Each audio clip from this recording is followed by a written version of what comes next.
Viral বরবটির lollipop.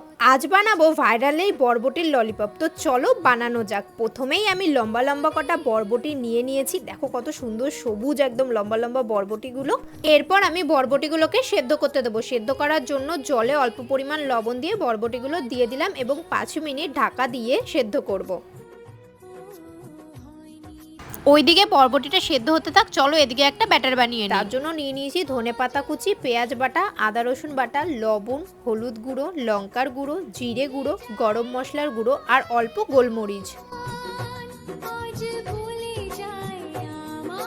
এরপর এতে দিয়ে দেব 2 চামচ কর্নফ্লাওয়ার। তারপরে ভালো করে এটাকে মিশিয়ে নেব।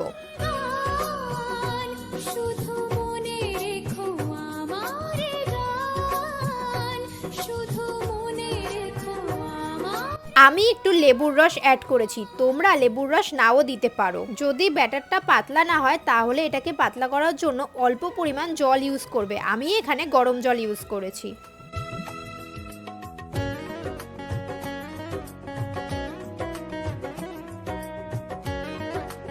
ওইদিকে ব্যাটারও রেডি হয়ে গেছে আর এইদিকে বরবটিগুলো খুব সুন্দরভাবে সেদ্ধ হয়ে গেছে। এবার চলো ললিপপের মতো বানিয়ে নেওয়া যাক। বরবটিটাকে সুন্দর করে রোল করে নেব। আর ললিপপের মতো বানানোর জন্য আমি এখানে ইউজ করছি চিকেন শার্টের কাঠি। তোমরা চাইলে কাঠের টুথপিকও ইউজ করতে পারো। কাঠিগুলোকে আমি অনেকক্ষণ আগেই জলে ভিজিয়ে রেখেছি।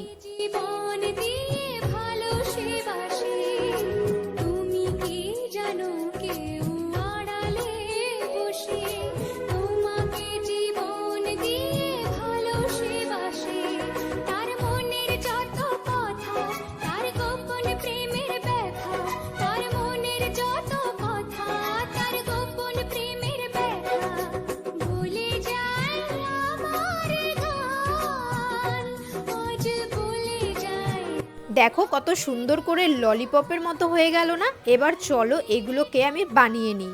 সবকটা ললিপপই রেডি হয়ে গেছে। এবার আমি এই ললিপপগুলোকে ব্যাটারটার মধ্যে মিশিয়ে মিশিয়ে ডুবো তেলে ভেজে নেব। তোমরা চাইলে ব্যাটারটার মধ্যে ডিমও দিতে পারো, আমি ডিম ইউজ করিনি।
ওপর দিয়ে অল্প করে চাট মশলা ছড়িয়ে দিয়ে এবার আমি এটা ধনেপাতার চাটনির সাথে এনজয় করব।